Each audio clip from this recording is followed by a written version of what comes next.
व्यास कृत श्रीमद् भागवतम प्रथम स्कंद अध्याय अष्टादश। ब्राह्मण बालक द्वारा महाराज परीक्षित को श्राप। श्लोक संख्या 46। अनुवाद एवं तात्पर्य कृष्ण कृपा मूर्ति श्री श्रीमद् अभय चरणारविंद भक्तिवेदांत स्वामी प्रभुपाद द्वारा। धर्मपालो नरपति सतु सम्राट प्रियच्छ्रवः साक्षान् महाभागवतो राजर्षिर्हयमेधयाट् शुश्रूषमायुतो दीनो नेवास्मच्चापम अर्हति। धर्मपाल धर्म का रक्षक नरपति राजा स वो तू लेकिन सम्राट बृहत अत्यधिक श्रवः प्रसिद्ध साक्षात प्रत्यक्ष रूप से महाभागवतः उच्च कोटि का भगवत भक्त राज ऋषि ही राजाओं में साधु हयमेधयाट अश्वमेध यज्ञ करने वाला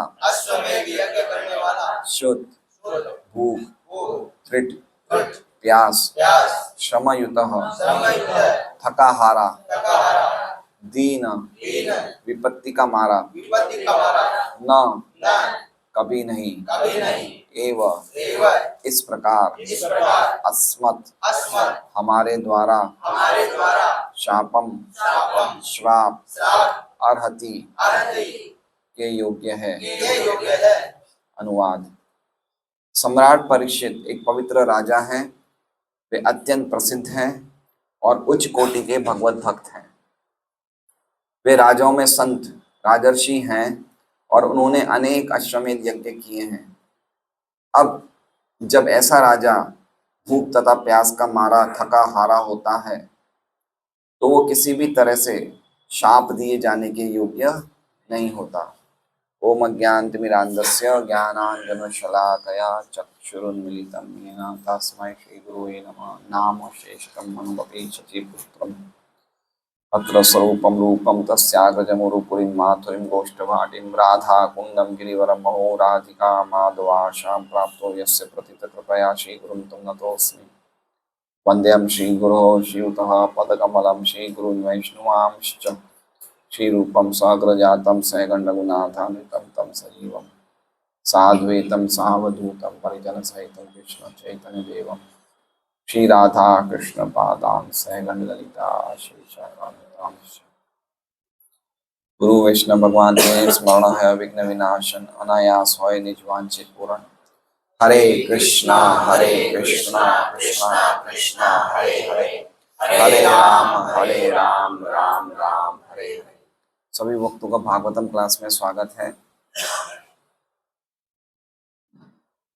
तो आज का श्लोक पढ़ने से पहले हमने पिछले 3 श्लोकों में ये सुना, श्लोक संख्या 43, 44 एवं 45 में, कि एक राजा के नष्ट हो जाने से या राजा के नहीं रहने से देश को प्रजा को कितना नुकसान होता है। तो पिछला श्लोक हम लोग उच्चारण करेंगे। तदार्य धर्म प्रविलीयते नृणां वर्णाश्रमाचारयुतस्त्वयिमयः ततोऽर्थकामा विनिवेशितात्मनां शूनां कपीनामिव वर्णशंकरः। क्या कह रहे थे कि तदा मतलब जब राजा नहीं रहेगा तो उस समय आर्य धर्म जो सदाचार से युक्त होता है वो पूरी तरह से नष्ट हो जाएगा। मनुष्यों का वर्णाश्रम जो वेदों द्वारा प्रतिपादित वर्णाश्रम धर्म है वो भी नाश हो जाएगा और उसके पश्चात सिर्फ खाली पैसे में और कामनाओं में, पर्टिकुलरली कामुक व्यक्ति होते हैं जो यौन कामनाओं में पूरी तरह से अभिनिवेशित आत्मनाम, वो पूरी तरह से लिप्त हो जाएंगे और कैसे बन जाएंगे? शूनाम कपीनाम इव वर्ण संकर। जो आने वाली प्रजा होगी, आने वाली जो बच्चे होंगे, संतानें होंगी, वो कुत्तों के और बंदरों की सदृश हो जाएंगे। ऐसी जनसंख्या होगी आगे जाके। तो ये 45वां श्लोक था।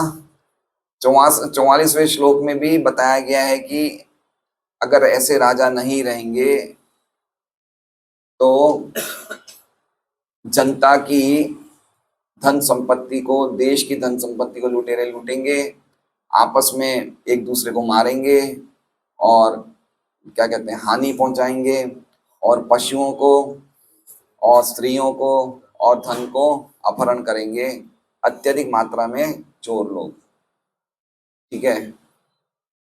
और इससे पहले जो 43वां श्लोक था उसमें कहा गया है कि जब ऐसे राजा नहीं रहेंगे, जो राजा रथांग पाणे, जो भगवान विष्णु के प्रतिनिधि हैं, तो निश्चित ही ये जगत चोरों से भर जाएगा और वो भेड़ियों की तरह जो जनता है, जो मेमने हैं, उनको असुरक्षित लोगों को वो मारेंगे, उनको नुकसान पहुंचाएंगे, उनको खत्म कर देंगे। तो इस प्रकार के हमने 3 श्लोक देखे, 43, 44, 45। इसमें राजा के नहीं होने से कितना नुकसान होगा वो हमने 3 श्लोकों में देखा।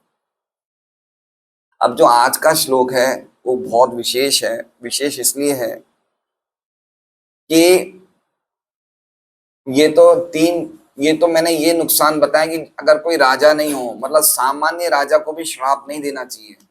3 श्लोक में कहीं भी परीक्षित महाराज का नाम नहीं है। 43, 44, 45 में ऐसा कहीं नहीं लिखा है कि परीक्षित महाराज का नाम है। ये एक सिंपल बात है कि राजा, कोई सामान्य राजा भी हो, उसे भी श्राप नहीं देना चाहिए, क्योंकि राजा कितनी बड़ी सेवा करता है देश की, तो उस व्यक्ति को भी श्राप नहीं देना चाहिए अगर वो राजा सामान्य हो। तो 43, 44, 45 में एक सामान्य राजा के क्या लक्षण होते हैं, उसको श्राप देने से क्या नुकसान होता है वो बताया है। अब इसमें क्या कहा है, सतु, एक शब्द है, क्या है, सतु। ये सबसे इंपॉर्टेंट शब्द है, सतु। स मतलब परीक्षित महाराज और तू मतलब लेकिन। लेकिन का अर्थ क्या हो गया, तू कर रहा, लेकिन ये कोई सामान्य राजा नहीं, ये तो साक्षात परीक्षित महाराज है ना। तो परीक्षित महाराज की दूसरे राजाओं से क्या विशेषता थी वो बताया इस श्लोक में, कि सामान्य राजा को तो श्राप नहीं देना चाहिए, तो फिर तो ये तो परीक्षित महाराज, इसको क्यों दे दिया श्राप। पॉइंट समझ रहे हैं कि अगर एक कोई गंगा जी के तेज प्रभाव में अगर ऊंट डूब जाएगा तो सामान्य व्यक्ति तो डूबेंगे ही डूबेंगे। उसी प्रकार से सामान्य राजा श्राप का योग्य नहीं है, तो फिर ऐसा राजा कैसे श्राप के योग्य है। तो परीक्षित महाराज के कुछ विशिष्ट गुण बता रहे हैं, अल्प शब्दों में, ज्यादा बड़े पर्टिकुलरली नहीं बताए, लेकिन छोटे शब्दों में विशिष्ट गुण बता रहे हैं। क्या कह रहे हैं, सतु, वो परीक्षित महाराज तो लेकिन क्या है, धर्मपालम। धर्मपालम मतलब धर्म के रक्षक हैं वो। धर्म के रक्षक मतलब लोग धर्म का पालन कर रहे हैं नहीं कर रहे हैं वो देख रहे हैं। धर्मपाल, धर्म मतलब हम पढ़ेंगे वैष्णवाचार्य टीका में, धर्म मतलब लोग वर्ण और आश्रम के अनुसार अपने धर्म का पालन कर रहे हैं नहीं कर रहे हैं, उसकी रक्षा कौन कर रहे हैं, परीक्षित महाराज। धर्मपालन, पाल मतलब रक्षक, गोपाल मतलब गाय के रक्षक, धर्मपाल मतलब धर्म के रक्षक। तो व्यक्ति को क्या करना चाहिए क्या नहीं करना चाहिए, ये कौन देख रहे हैं, परीक्षित महाराज देख रहे हैं। अपने परिवार का नहीं देख रहे हैं, अपने समाज का नहीं देख रहे हैं, अपने देश का नहीं देख रहे हैं, किसका देख रहे हैं, पूरे जगत का देख रहे हैं। क्या लग रहा है ये कोई छोटी बात है, बड़ी बात है ना। पूरे जगत के लोग धर्म का पालन करें, वर्ण और आश्रम के धर्मों का पालन करे, पूरे जगत के लोग उससे हट नहीं जाए, उसको देखना परीक्षित महाराज का काम था। धर्मपाल, लोग धर्म का पालन करें, लोग धर्म के मार्ग पे चले, वो परीक्षित महाराज धर्म पालते। समझ रहे हैं। हम लोग भक्ति में आ गए, लेकिन हम अपने परिवार को, पूरे परिवार को भी धर्म के मार्ग पे नहीं लगा पाते। सही बात है। हमारे कितने दीक्षित भक्त अभी भी गणपति लाते हैं, बताइए इससे बढ़कर तो क्या बात होगी। पूछा जाता तो बोलते हैं कि हम अपने परिवार वालों को नहीं समझा सकते, हमारे बच्चे हैं वो हमारी बात नहीं मानते, हमें रखना पड़ता है। देखिए, तो हम उन्हें प्रचार करना चाहिए, लेकिन वो हमें प्रचार कर रहे हैं, समझ गए। हमारे एसोसिएशन का प्रभाव उन पे पड़ना चाहिए, तो उनके एसोसिएशन का प्रभाव हम पे पड़ गया है। तो हमने संग लिया या दिया? हमने ले लिया। ठीक है, समझ रहे हैं?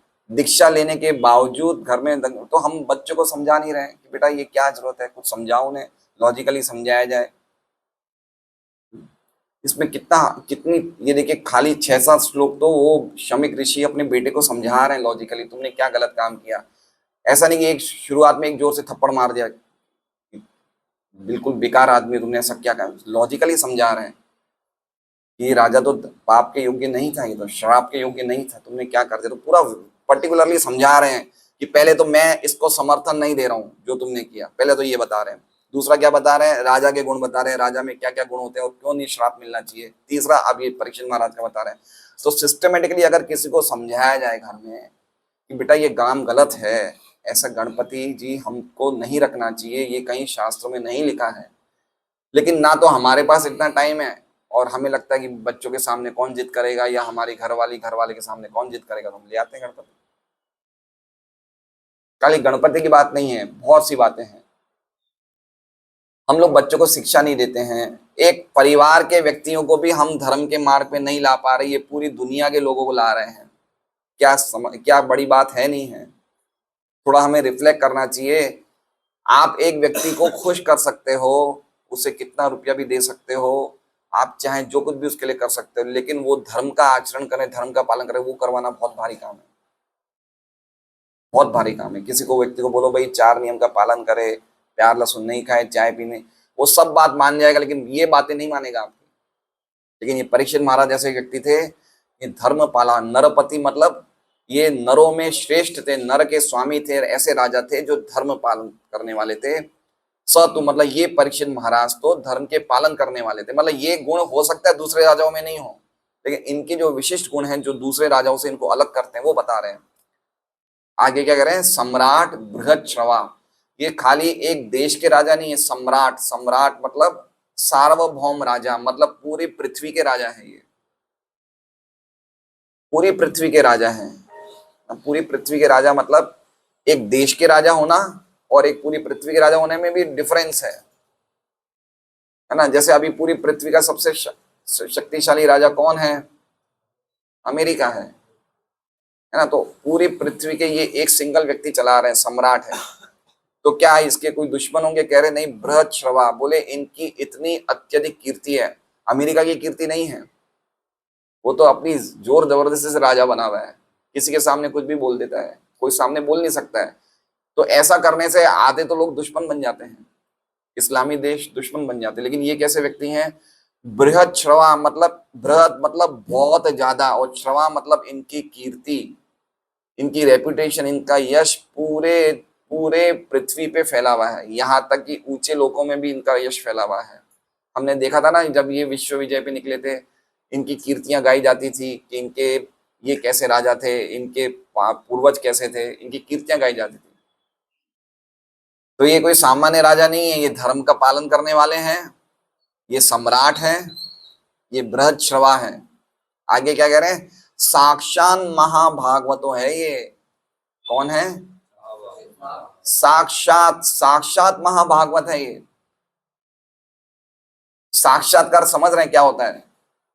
स अक्षत, स अक्षत मतलब मुझे तो दिख रहा है, अरे पूरी दुनिया को दिख रहा है ये महाभागवत है, तुम्हें नहीं दिखा?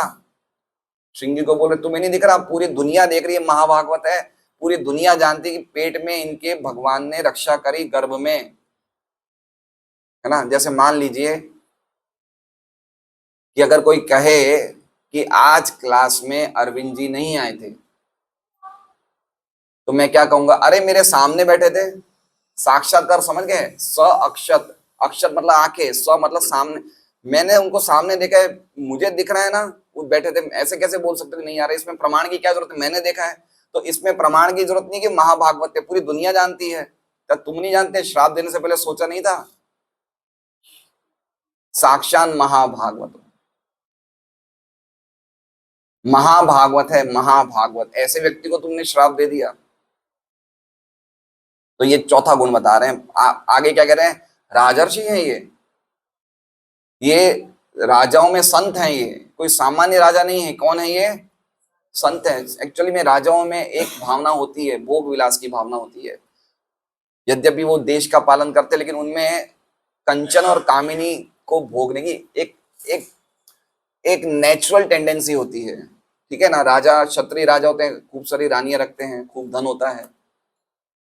लेकिन ये कैसे हैं? ये ऐसे राजा नहीं है। ये राजाओं में ऋषि हैं, ये राजाओं में संत हैं ये। तो क्या कह रहे हैं? ये राजर्षि हैं। हयमेधयाट, हयमेधयाट मतलब इन्होंने लोगों के कल्याण के लिए हयमेध, हयमेध मतलब अश्वमेध यज्ञ किए। अश्वमेध यज्ञ किया करना कोई साधारण बात नहीं है। अश्वमेध यज्ञ करना मतलब ये बताना कि दुनिया में इनसे बढ़कर कोई नहीं था, क्योंकि वो घोड़ा बेचते हैं। कोई भी इसका विरोध करेगा, इसका मतलब वो राजा परीक्षित का किसे कहते हैं ना, सार्वभौम्य स्वीकार नहीं करता है।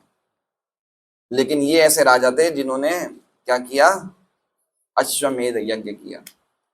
तो ऐसे राजा जिनमें इतने गुण हैं, धर्मपाल है, सम्राट है, बृहच्छ्रवा है, साक्षात महाभागवत है, राजर्षि है, अश्वमेध यज्ञ करने वाले हैं, ऐसे महाराजा मान लो अगर शुद्ध त्रुट क्षमस्युतो, अगर मान लो शुद्ध त्रुट मतलब भूखे हैं, प्यासे हैं, श्रम युतो मतलब थके हारे हैं, अगर ऐसे राजा ऐसे राजा दीन हो गए होंगे, है ना। कोई व्यक्ति भूख प्यास से परेशान होता है नहीं होता है? हर एक चीज कंट्रोल कर लेता है, भूख प्यास कंट्रोल कर पाता है? नहीं कर पाता है। रात को 11:15 हम जन्माष्टमी का व्रत करने वालों की क्या हालत हो जाती है? सुबह शेर रहते हैं, रात को चूहे बन जाते हैं, ऐसे हो जाते हैं, बिल्कुल कमजोर हो जाते हैं। अरे तो भाई भूखा प्यासा है, थोड़ा हो गया होगा, दीन हो गए होंगे, दीन स्थिति में थे। तो ऐसी स्थिति में, इस प्रकार की स्थिति में, नेवास्म, नेव मतलब नहीं, एव मतलब इस प्रकार, अस्मत्, अस्मत् मतलब हमारे द्वारा, छापम अर्हति श्राप के योग्य बिल्कुल नहीं है। नेवास्मत् चापम अर्हति, नेव न मतलब बिल्कुल नहीं, एव मतलब इस प्रकार, अस्मत् मतलब हमारे द्वारा, चापम मतलब श्राप के, अर्हति मतलब योग्य नहीं है ये व्यक्ति। ये बता रहे इस श्लोक में। ठीक है, तो हम समझ गए क्या श्लोक की अर्थ है, कि ये सामान्य राजा नहीं है। सामान्य राजा भी श्राप के योग्य नहीं है, तो तुमने इनको क्यों श्राप दे दिया भाई? ये बात कह रहा जा रहा है। तो हम देखते हैं श्रीधर स्वामी की टीका। श्रीधर स्वामी बता रहे हैं,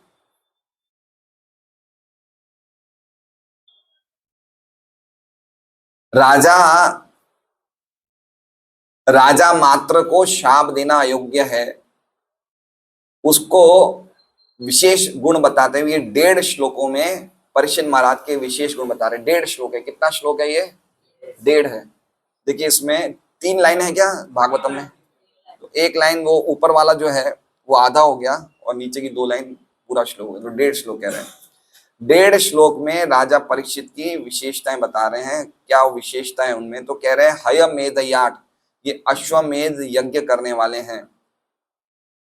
अब आगे कह रहे हैं, अगर श्रृंगी ये पूछे कि आप इतने गुण बता रहे हो, 6 गुण बता रहे हो, तो फिर इसने अपराध क्यों किया? क्या बता रहे हैं? इतने महान गुण बता रहे हो, ये राजऋषि है, ये महाभागवत है, तो फिर गले में सांप क्यों टांगा? आचार्य लोग अद्भुत बातें बताते हैं। तो उसके जवाब में शमीक ऋषि क्या कह रहे हैं?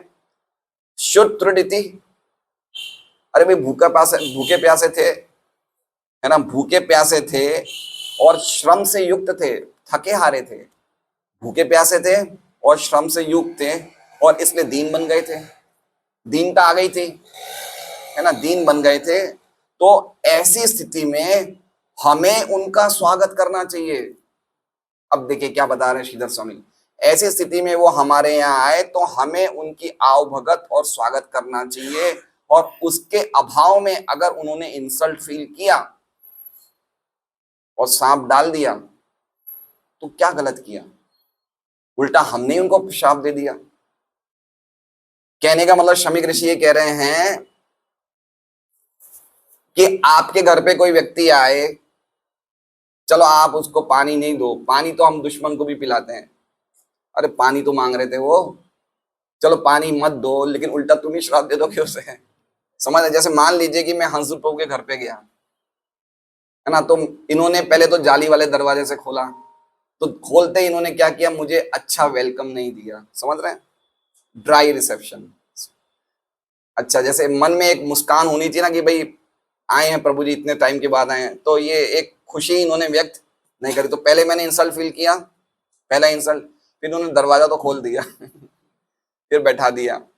अब इन्होंने ना तो मेरे से पानी पूछा, ना कुछ पूछा, फिर क्या किया इन्होंने, ये इंसल्ट हुआ नहीं हुआ? फिर इन्होंने नीचे वॉचमैन को बुलाया, बोले इनको बाहर निकालो, ये राज लक्ष्मी कॉम्प्लेक्स में व्यक्ति दिखना नहीं चाहिए। अब ये कौन, ये इंसल्ट हुई नहीं हुई? और उसके बाद ये और बोल दिया कि तू मरता क्यों नहीं है यही बोला ना श्रृंगेरी से, अरे तू मर जा। अरे ऐसी व्यक्ति तो कोई दुश्मन भी नहीं बोलेगा कि तू मर जा। हमारे कोई दुश्मन भी होंगे, हम कभी नहीं चाहेंगे मर जाए, मरने को बोल दिए, है ना। ये रिसेप्शन के लॉज एंड कोड्स हैं कि भाई अगर कोई व्यक्ति हमारे घर आता है, हमारे शास्त्र में लिखा है कि अगर दुश्मन भी हमारे घर आए तो उसका ऐसा स्वागत करना चाहिए वो शत्रुता को भूल जाए, ठीक है। और उसे कम से कम, अगर आपके पास अच्छे पैसे वाले व्यक्ति हो, अच्छी संपन्नता वाले हो, तो कम से कम सोफा पे जगह दो, बैठने के लिए कुर्सी पे जगह दो। अगर नहीं है तो कम से कम जमीन पे बैठाओ, ये भी नहीं है तो कम से कम पानी का गिलास दे दो। अरे पानी का गिलास भी नहीं तो कम से कम मीठे मुस्कान के वचन तो बोल दो। अब ये राजा ने, ये ऋषि ने कुछ किया? कुछ नहीं किया, ठीक है। अच्छा चलो मान लो नहीं किया, उल्टा श्राप और दे दिया। तो राजा शमिक ऋषि क्या कह रहे हैं कि हमने तो कुछ किया ही नहीं, ना तो उनका स्वागत किया, और उल्टा हमने उनको, लिख रहे हैं, प्रत्युत शापम कथम अर्हति अर्थ, उल्टा हमने उनको शाप दे दिया, तो ये क्या योग्य है? क्या योग्य बताइए? कोई व्यक्ति भूखा प्यासा आए और हम उन्हें श्राप दे दें?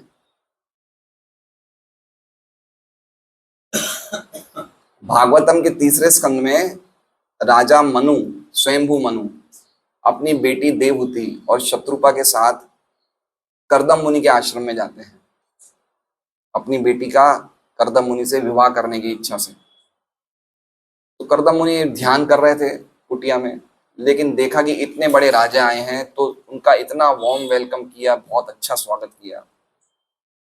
और स्वागत करने के बाद उन्होंने राजा के गुणगान किए, कितने महान राजा, राजा की स्तुति गाई, काफी श्लोक तो उनके गुण बताए उन्होंने कि आपके क्या गुण हैं, फिर उनको अच्छी तरह बैठाया। तो ये तरीका होता है कोई राजा को बुलाने का। तो राजा शमिक अपनी गलती मान रहे कि हमने तो कुछ किया ही नहीं ऐसा, उल्टा श्राप और दे दिया मरने का। ये कहां तक सही है? देखिए, वैष्णव वैष्णव सदाचार में एक बहुत इंपॉर्टेंट एक गुण होता है, प्रॉपर वेलकम, है ना। आपस में संबंध घनिष्ठ होने चाहिए। हमारा शुष्क ज्ञान का मार्ग नहीं है कि हम एक दूसरे से बात नहीं कर रहे हैं, या अगर किसी ने हमसे कुछ पूछा है तो उसका एक एक बिल्कुल ड्राई जवाब दे रहे हैं। पूरा हमारा जो वैष्णवों का जो रिलेशन है वो प्रीति का है ना, वो प्रेम का है। रूप गोस्वामी उपदेशामृत के चौथे श्लोक में कहते हैं, क्या श्लोक है वो, क्या श्लोक है, मैं भूल गया।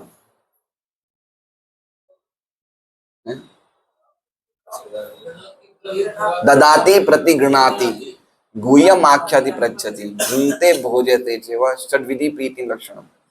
ददाति प्रतिगृणाति, वैष्णव एक दूसरे से क्या करते हैं, कुछ देते हैं, कुछ लेते हैं, है ना। गुह्यम आख्याति पृच्छति, कोई अपने दिल की बात बताते हैं और दिल की बात सुनते हैं।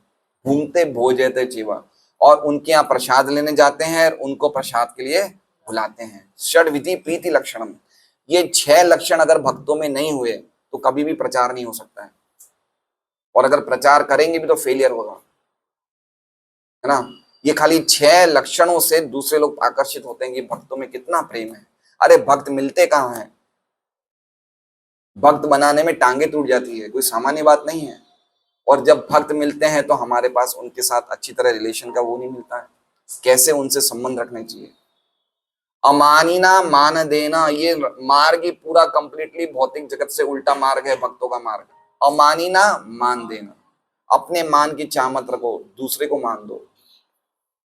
और अभी हम कैसे हैं, मानी ना मेरा मान दे, हम खुद को मांगते हैं और दूसरे को कोई मान नहीं देते, फेलियर हो जाएंगे हम, फेलियर हो जाएंगे। इसलिए वैष्णव से, हमारे कोई सीनियर भक्त हैं उनसे कैसे हमें डील करना चाहिए, ये बहुत बड़ी ये सीखने की ये आदत है। ये लकी माता जी में एक बहुत अच्छा गुण है, जब भी ये लिखती है व्हाट्सएप पे, सबसे पहले मुझे लिखती है हरे कृष्णा प्रणाम प्रभु, है ना। वॉइस नोट में तो हम प्रणाम बोलते ही हैं, लेकिन लिखित रूप में क्या बोले, पहले कोई भी मैटर लिखेगी उससे पहले क्या बोलेगी, क्या लिखेंगी, हरे कृष्णा प्रणाम प्रभु। तो ये गुण होने चाहिए।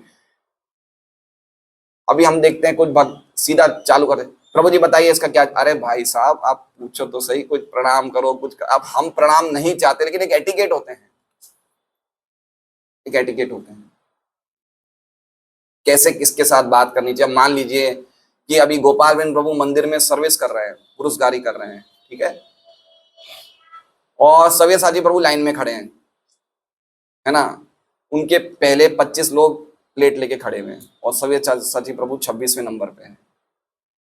तो वो आए, उनके पास उनका नंबर आ गया, फिर सव्यसाची प्रभु को इन्होंने चीजें दे दी, पुरुषगारी करी, तो ये तो अच्छी बात है, पुरुषगारी कर रहे हैं। लेकिन और अच्छा तरीका क्या है कि दूर से देखते उनको आगे बुला ले, बोले लीजिए प्रभु पहले आप प्लेट लीजिए, है ना, सबसे पहले उनको सब चीजें दी और अच्छी तरह बैठाया। तो क्या एटिकेट, उनको क्या प्लीजिंग होगा, वो तो लाइन में खड़े हैं, वो भी उनको अच्छा लग रहा है, वो तो मान और अपमान के भूखे नहीं है। सीनियर डिवोटीज जो भक्त होते हैं उनको नहीं कोई, उनको तो मान नहीं मिला, उनको और अच्छा लगता है। लेकिन हमारा क्या धर्म है, हमारा क्या धर्म है कि उन्हें बुलाया जाए, अच्छी तरह बैठाया जाए, खिलाया जाए। तो इसलिए बहुत हमें समझना चाहिए कि कैसे हमें वैष्णव को मान देना चाहिए, घर पे बुलाना चाहिए, प्रसाद खिलाना चाहिए, भक्तों को बुलाना चाहिए, सीनियर डिवोटीज को बुलाना चाहिए, चलते रहना चाहिए। एक चैतन्य चैतन्य में एक भक्त थे जिनका नाम था कालिदास, खुद महाभागवत थे, खुद बड़े भक्त थे, लेकिन वो भक्तों को इतना मान सम्मान करते थे कि भक्तों के घर में जाते थे तो क्या करते थे, उनके लिए कुछ फल लेके जाते थे। तो एक भक्त के घर पे गए, कुछ आम लेके गए, तो पति पत्नी ने आम खा लिए, जिनके घर गए उन्होंने आम खा लिए, फिर उन्हें केले के पत्ते में आम खा लिए, गुटलियां उटलियां चूस ली, छिलके विलके खा लिए, फिर वो केले के पत्ते में सब डाल के, केले के पत्ते को मोड़ मुड़ा के कचरे में डाल दिया, वो डस्टबिन में। कालिदास तब तक चले गए थे, घर से बाहर चले गए थे, लेकिन वो क्या किया, उन्होंने घर के बाहर चुपचाप खड़े हुए थे और देख रहे थे कि कब ये आम खाएंगे। फिर वो चले गए और वो जब आम फेंका उन्होंने उसमें कचरे में, झूठे वो छिलके विलके गुटलियां, तब ये कालिदास वापस उस कचरे के डब्बे में आए और उन्होंने वो झूठे आम की गुटलियां और छिलके निकाले और चाटने लग गए। तो इनका क्या गुण था, जितने भी भक्त थे नवदीप में, मायापुर में, सबका झूठन खाते थे। चैतन्य चैतन्य में बहुत सुंदर वर्णन है ये, जो कि खुद महाभागवत थे, खुद इतने बड़े भागवत थे कि वो बिना कृष्ण नाम के रहते ही नहीं थे, लेकिन उनमें गुण था कि वो देखते थे भक्त मिलेंगे कहाँ,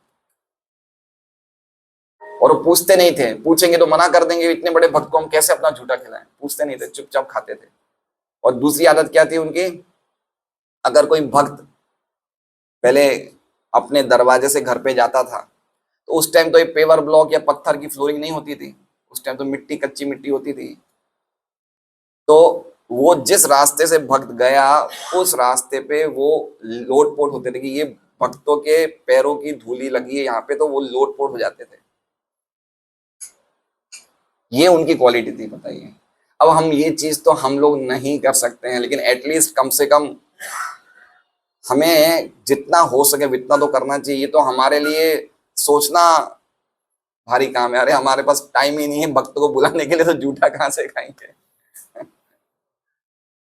लेकिन बता रहे, तो ऐसे करते करते उन्हें चैतन्य महाप्रभु की कृपा प्राप्त हुई और चैतन्य महाप्रभु के पास गए। और चैतन्य महाप्रभु जब जगन्नाथपुरी के मंदिर में जाते थे तो सीढ़ियों के पहले वो एक जगह अपने पैर धोते थे, और उन्होंने अपने सेक्रेटरी गोविंद को कह रखा था कि कोई भी यहाँ पे आएगा और मेरे धुले हुए पैरों का पानी मांगेगा तो भूल चुके देना मत। तो एक दिन कालिदास आए, तो कालिदास ने मांगा चैतन्य महाप्रभु से कि आपके वो चरणों का मुझे थोड़ा सा जल दे दीजिए, तो चैतन्य महाप्रभु ने उनको दिया। तो प्रभुपाद तात्पर्य लिखते हैं क्योंकि चूंकि इन्होंने भक्तों का इतना सेवा करी, भक्तों का इतना झूठन खाया, तो आज उन्हें सीधी चैतन्य महाप्रभु की कृपा मिल गई।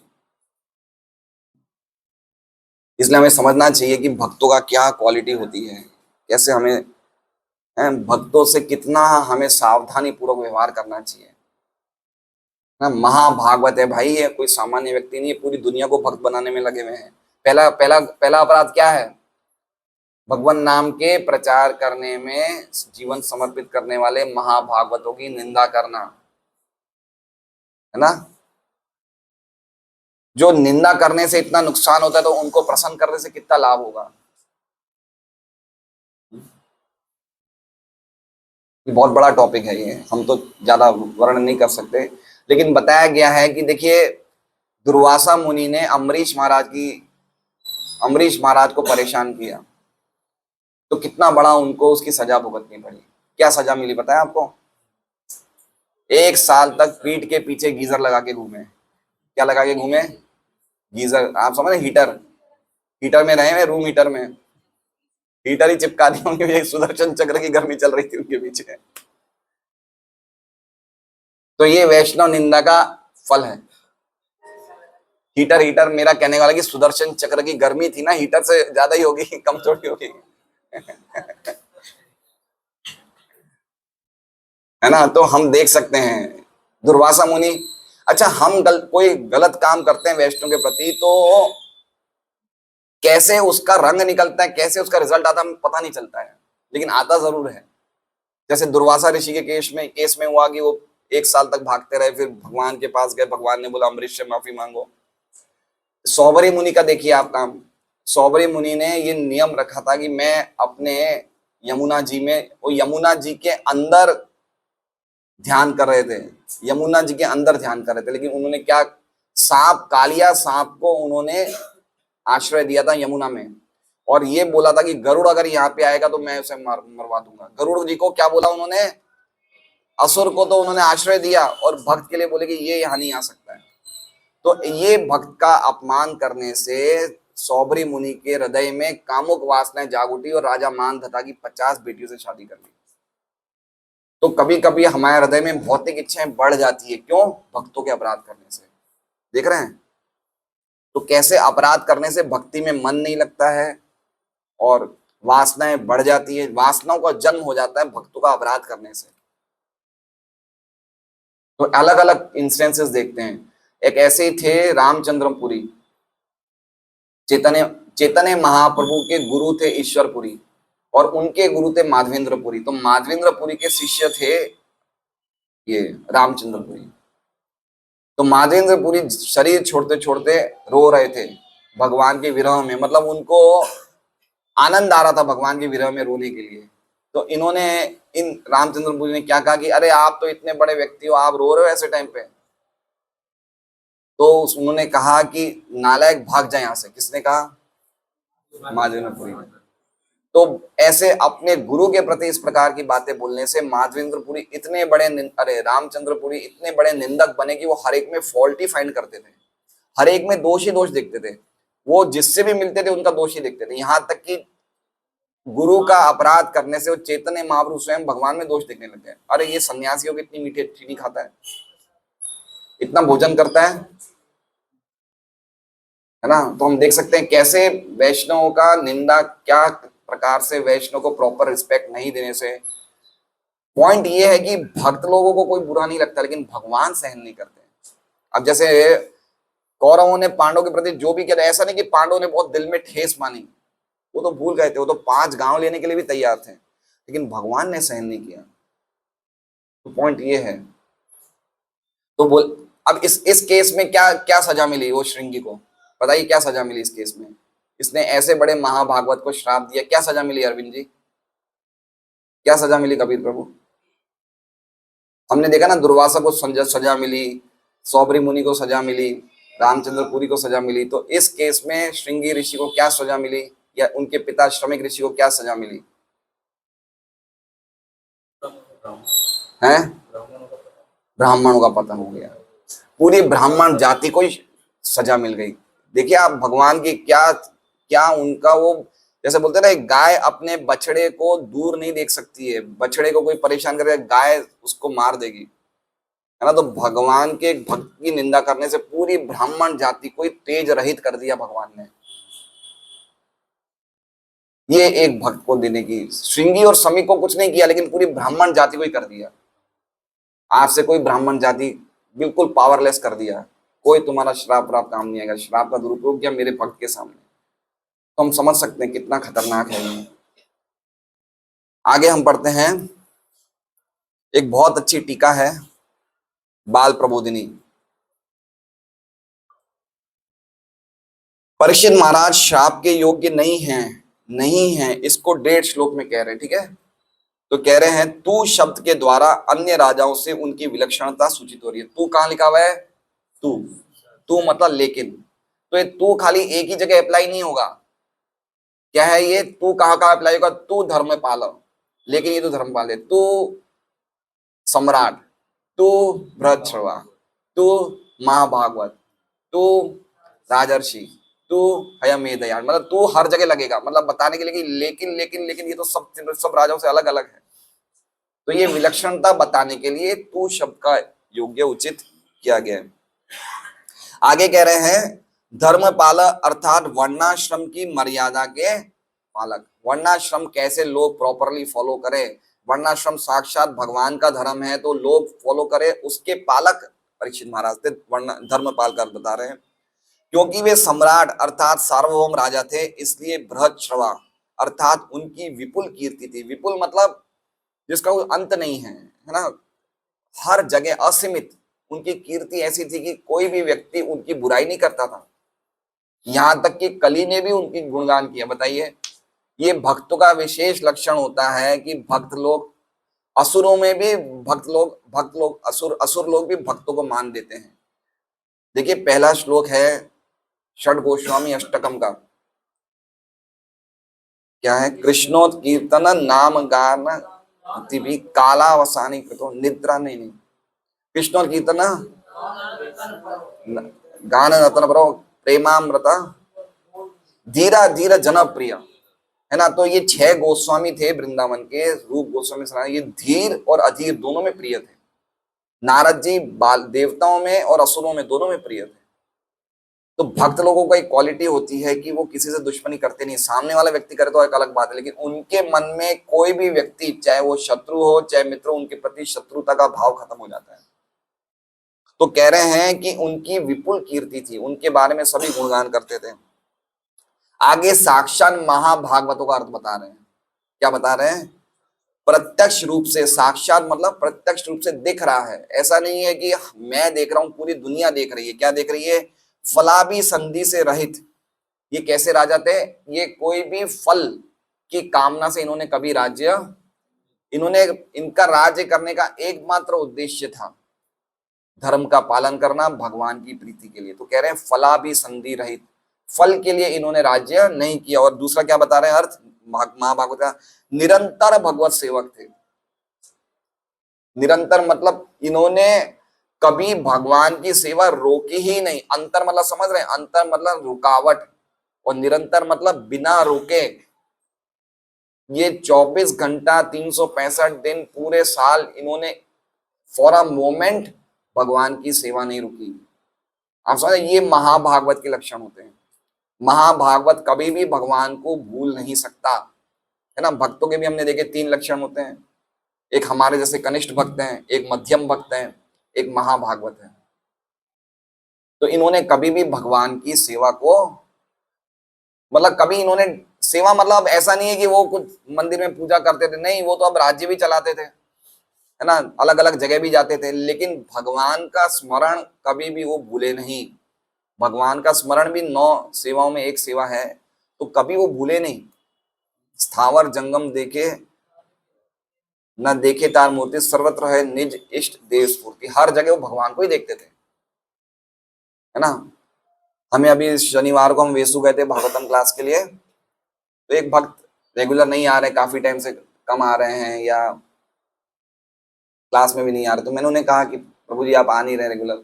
बोले मैं चारों तरफ समस्याओं से घिरा हूं, इतनी समस्याएं कि प्रभु जी क्या बताऊं। तो ये निरंतर तो हुई नहीं ना, है ना। चलो हम महाभागवत की स्थिति में नहीं है, लेकिन समस्याओं को हम बड़ा समझ लेंगे तो भक्ति छोटी हो जाएगी, भक्ति को बड़ा समझ लेंगे तो समस्या छोटी हो जाएगी। तो अगर हम भक्ति में लगे रहेंगे तो हमें समस्याओं के बारे में सोचने का अवकाश ही नहीं मिलेगा, है ना। सबसे अच्छा एग्जाम्पल कौन है? गजेंद्र। मगरमच्छ पैर काट रहा है, पैर में से खून निकल रहा है, पूरी तरह से 1000 साल तक लड़ने के बाद पूरी तरह से गजेंद्र थक चुका था। लेकिन जब भगवान विष्णु आते हैं तो कम से कम एक कमल का फूल तोड़ के भगवान को अर्पण करता है ना। तो कहा गया है कि आप पे चाहे कितनी समस्याएं, आप भगवान की भक्ति मत रोको, करते रहो चाहे कितने कष्ट आए, है ना। निरंतर अंतर नहीं होना चाहिए, अंतर मतलब रुकावटें, चलते रहना चाहिए, चलते। तो ये ऐसे भक्त हैं, इनको भी फल की काम, फल क्यों, व्यक्ति फल क्यों चाहता है? इसमें लिखा है फलाभिसंधि रहित, व्यक्ति फल क्यों चाहता है? भाई फल मिलेगा तो भोगेंगे। अब इनके पास तो भोगने का टाइम ही नहीं बचा, क्या भोगेंगे? पूरे टाइम तो भगवान की सेवा में। अरे आपके पास कुछ होगा तो भोग, आपके पास टाइम तो होना चाहिए, कोई चीज भोगने के लिए भी टाइम तो होना चाहिए। इनके पास टाइम ही नहीं है ना। हमारे एक भक्त हैं, राधेश प्रभु हैं, और क्या, और तो आप सब जानते ही हैं। इनके घर में इतनी जगह है, रिपेयर की चीजें हैं लेकिन ये बोला प्रभु मेरे टाइम ही नहीं मिलता है। और घर में कहीं टूट फूट हो रही है, कहीं ये निकल रहा है, कहीं वो निकल रहा है, बोले मेरे पास इतना समय नहीं कि इन चीजों को मैं देख पाऊं। इसे कहते हैं कि भक्ति में लगे रहेंगे तो हम इन चीजों को कोई बड़ा मानेंगे नहीं, निकल जाएगी।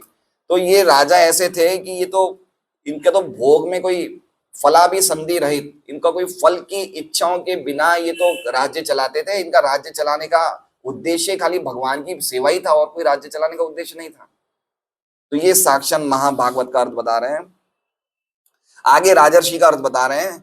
राज्य में स्थित होते हुए भी ऋषि के समान विषयों से अनासक्त हुए, है ना। इनको विषयों में कोई भी प्रकार की आसक्ति नहीं थी, पूरी तरह से अनासक्त थे। और आगे बता रहे हैं अश्वमेध यज्ञ करने उनके द्वारा संपादित थे। अब आगे बता रहे हैं कि तब किस प्रकार आपके कंठ में सर्प को फेंके। आप इतनी अच्छी अच्छी गुण बता रहे तो फिर क्यों सर्प को डाला आपके कंठ में? तो कह रहे हैं वो दीन हो गए थे। क्या हो गए थे? दीन हो गए थे। क्यों दीन हो गए थे? भूख प्यास से तड़प रहे थे ना। व्यक्ति दीन हो जाता है भाई, भूखा प्यासा व्यक्ति, आप कुछ भी सहन कर लो, भूख प्यास कैसे सहन करोगे? यद्यपि वो भूखे प्यास थे, वो भगवान की लीला थी, वो तो भूख प्यास भी सहन करने वाले थे, हैं। 7 दिन कथा सुनी, बिना खाए बिना सोए बिना पिए, तो हम तो समझ सकते उनका लेवल क्या था। लेकिन ये तो एक भगवान की लीला थी। तो वो भी शमीक ऋषि कह रहे हैं कि भाई भूख प्यास से व्यक्ति तड़प रहा था, और आपने तो उनको कुछ दिया नहीं, ऊपर से आपने तो श्राप दे दिया उन्हें। तो बहुत सुंदर टीका है ये। अब हम तात्पर्य पढ़ते हैं। तो कैसा श्लोक था ये? परीक्षित महाराज के गुण देखिए, क्या अद्भुत गुण है। हम लोग महाभारत पढ़ते थे या महाभारत सुनते थे टीवी पे, या हम तो हमें पता नहीं चलता था परीक्षित महाराज कैसे राजा हैं या पांडव कैसे भाई हैं। हम ये पढ़ेंगे भागवत तो ही तो भक्तों के गुण प्रकाशित होंगे, नहीं तो कैसे पता चलेगा? उससे हम क्या क्या सीखेंगे? तो भागवत क्या है? भागवत कुछ नहीं है। अगर हम भागवत नहीं पढ़ेंगे, भागवत पढ़ने के अलावा हमने सब ग्रंथ पढ़ लिए, तो हम नास्तिक बन जाएंगे। ये चैतन्य चैतन्य में लिखा है। अगर आपने भागवत नहीं पढ़ी, वेदों का सार भागवत में, वेदांत सूत्र का सार भागवत में, महाभारत का सार भागवत में, उपनिषदों का सार भागवत में, सबका सार भागवत में। अब आप सब ग्रंथ पढ़ रहे हो, भागवत नहीं पढ़ रहे हो, तो सार तो पढ़ा ही नहीं है आपने। तो आपका दिमाग घूम जाएगा, आप निराकारवादी बन जाओगे या नास्तिक बन जाओगे। एक चैतन्य चैतन्य के श्लोक में लिखा हुआ है, मध्य लीला 25वां अध्याय, आखिर के श्लोक है, उसमें लिखा हुआ है कि आपने भागवत नहीं पढ़ी, वेद पढ़ लिए, तो आप कुछ अलग ही अर्थ निकाल लोगे शास्त्र को, और आप निराकारवादी या नास्तिक बन जाओगे। मैं आपको श्लोक संख्या भी कल बता दूंगा कौन से श्लोक। तो भागवत बिना पढ़े हमें पता ही नहीं चलेगा कि भगवान और भक्तों का क्या लेन देन है। शास्त्रों का अर्थ ही नहीं समझ पाएंगे। हाँ, वो भी संतुष्ट नहीं थे सब ग्रंथ लिख के, भागवत को छोड़ के। तात्पर्य, राजपद संबंधी सामान्य आचार संहिता बताने के बाद तथा ये जताने के बाद कि राजा कोई त्रुटि नहीं कर सकता, अतएव कभी निंदनीय नहीं है। तो क्या बता रहे हैं? 3 श्लोकों की बात बता रहे हैं कि राजा की आचार संहिता क्या होती है, राजा के क्या नियम होते हैं, राजा के प्रोटोकॉल क्या होता है, वो सब बताया। और ये भी बोला कि राजा कोई गलती नहीं करता, राजा कभी भी दंड के योग्य नहीं है, चाहे वो किसी को भी दंड दे सकता है, वो ये राजा योग्य नहीं है। उसके बाद अब मुनि शमीक ऋषि राजा परीक्षित के विषय में विशेष रूप से कुछ कहना चाह रहे थे, तो कुछ विशेष बातें बता रहे हैं जो हमने अभी सुनी। महाराज परीक्षित के विशिष्ट गुणों को यहाँ पर संक्षेप में दिया गया है। यदि राजा परीक्षित की गणना केवल राजा के ही रूप में की जाए तो वे अत्यंत विख्यात शासक थे, जिन्होंने राजा के धार्मिक नियमों के अनुसार शासन चलाया। शास्त्रों में समस्त वर्णों तथा आश्रमों के कर्तव्य बताए गए हैं। गीता में 18.43 में क्षत्रियों के जिन गुणों का उल्लेख है वे सारे के सारे सम्राट परीक्षित में विद्यमान थे। तो कौन से गुण हैं क्षत्रियों के? शौर्यम, तेजो, धृतिर्दाक्ष्यम, युद्धे चापलायनम, दानम, ईश्वर भावश्च, शास्त्रम, कर्म स्वभावजम। शौर्य, तेज, धृति, दाक्ष्य, दान, ईश्वर भाव। ईश्वर भाव मतलब क्या होता है? ईश्वर भाव, ईश्वर भाव मतलब लीडरशिप क्वालिटी, लोगों को मार्गदर्शन करना। एक लीडर की क्वालिटी आसान नहीं है। तो ये सब भाव, ये सब क्वालिटीज राजा परीक्षित में विद्यमान थी। वैश्यों की क्या क्वालिटी है? क्या कार्य बताए वैश्यों के? कृषि, गौरक्षा, वाणिज्यम, वैश्य कर्म स्वभाव। उनके स्वभाव से उत्पन्न हुए हैं ये कर्म है जो वैश्य को करने चाहिए। और शूद्र क्या है? परिचर्यात्मकम कर्म शूद्र से अभिमान। इन तीनों वर्णों की सेवा करना ये शूद्रों का धर्म है।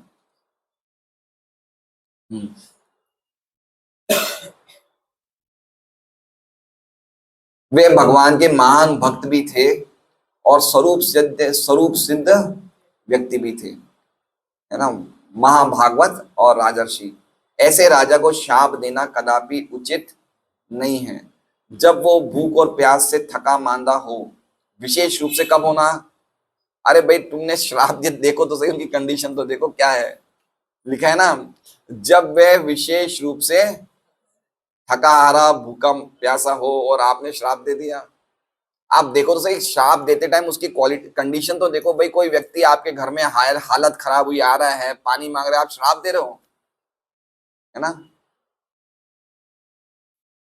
इस तरह शमीक ऋषि ने सब तरह से स्वीकार किया कि महाराज परीक्षित को अत्यंत अन्यायपूर्वक श्राप दिया गया है। यद्यपि सारे ब्राह्मण इस घटना से दूर थे, फिर भी उस ब्राह्मण बालक के बचकाना कार्य ने सारे विश्व की स्थिति बदल दी। देखिए, पूरे ब्राह्मणों को ही खत्म कर दिया एक छोटे से इसने बचकाने काम से। छोटा काम तो नहीं, बड़ा हल्का काम था। इस प्रकार ब्राह्मण ऋषि शमीक ने संसार की उत्तम व्यवस्था के अधःपतन का सारा उत्तरदायित्व, उत्तम व्यवस्था मतलब समझ रहे हैं? उत्तम व्यवस्था मतलब वर्णाश्रम व्यवस्था, है ना, भगवान के द्वारा बनाई गई जो वर्ण और आश्रम की व्यवस्था है, उसका अधःपतन का सारा उत्तरदायित्व शमीक ऋषि ने ग्रहण किया। शमीक ऋषि की क्वालिटी देखिए, कितनी अद्भुत क्वालिटी है। अपनी गलती मान रहे हैं ना, ये क्वालिटी भी कोई छोटी क्वालिटी नहीं है। व्यक्ति माफी कब माना, व्यक्ति क्षमा याचना कब करता है? जब वो अपनी गलती मानता है तो करे, है ना। हम तो गलती ही नहीं मानते, हम तो भगवान के बनाए हुए ऐसे परफेक्ट व्यक्ति कि हम तो गलती कर ही नहीं सकते। आप समझ रहे हैं? शमीक ऋषि की स्थिति देखिए, वो भी इतने ऊंचे पद के व्यक्ति थे, इतने ऊंचे गुणवान थे कि उन्होंने अपनी गलती मानी। अपनी गलती मानना ये इजी क्वालिटी नहीं है, है ना। अपने दोष देखना, अपनी गलती मानना और दूसरों के गुण देखना, वो शमीक ऋषि ने भी अपना उदाहरण देके बताया। परीक्षित महाराज का गुणगान खूब कर रहे हैं, लेकिन खुद के बेटे की और खुद की गलती मान रहे हैं, हमसे गलत काम हो गया, हमने उनका अपराध किया है। क्या अपराध किया है? हमने उनका स्वागत नहीं किया ढंग से। ऐसे राजा आए हैं घर में, वो भी भूखे प्यासे आए, और तुमने स्वागत करने के लिए अपमान कर दिया। अपमान क्या, श्राप दे दिया, मरने का श्राप दे दिया, है ना। तो भक्तों के लिए एक समझने लायक चीज है, पाप इजीली भक्त नहीं करते, है ना। 4 नियम तो बड़े बच्चे जैसे हैं भक्तों के लिए, क्या दिक्कत है भाई, लेकिन अपराध से बचना चाहिए। पाप तो हम एक हरि नाम लेते ही कट जाते हैं, लेकिन अपराध जो है ना वो बड़े खतरनाक होते हैं। अपराध का अर्थ समझ रहे हैं? आराधना में आई हुई रुकावटों को अपराध बोलते हैं। आराधन अप मतलब जब अब हमारी जो आराधना कर रहे हैं, जो हम भक्ति कर रहे हैं, उसमें हम लोग कुछ इस प्रकार के कार्य कर रहे हैं जिससे कि आराधना में त्रुटि हो रही है, उसे कहते हैं अपराध। चाहे फिर वो सेवा अपराध हो, चाहे वो वैष्णव अपराध हो, चाहे वो जीव अपराध हो, चाहे वो नाम अपराध हो, है ना। नामों में अपराध करते हैं उसे नाम अपराध बोलते हैं। भगवान की सेवा में अपराध करते हैं उसे सेवा अपराध करते हैं। वैष्णव के प्रति अपराध करते हैं उसे वैष्णव अपराध करते हैं। जीवों के प्रति अपराध करते हैं उसे जीव अपराध बोलते हैं। तो अपराधों से मुक्त होकर भगवान का नाम लेना चाहिए। तो ये बहुत इंपॉर्टेंट चीज हमें इनके प्रसंग से सीखने को मिल रही है। हरे कृष्णा। श्रीमद् भागवतम की जय।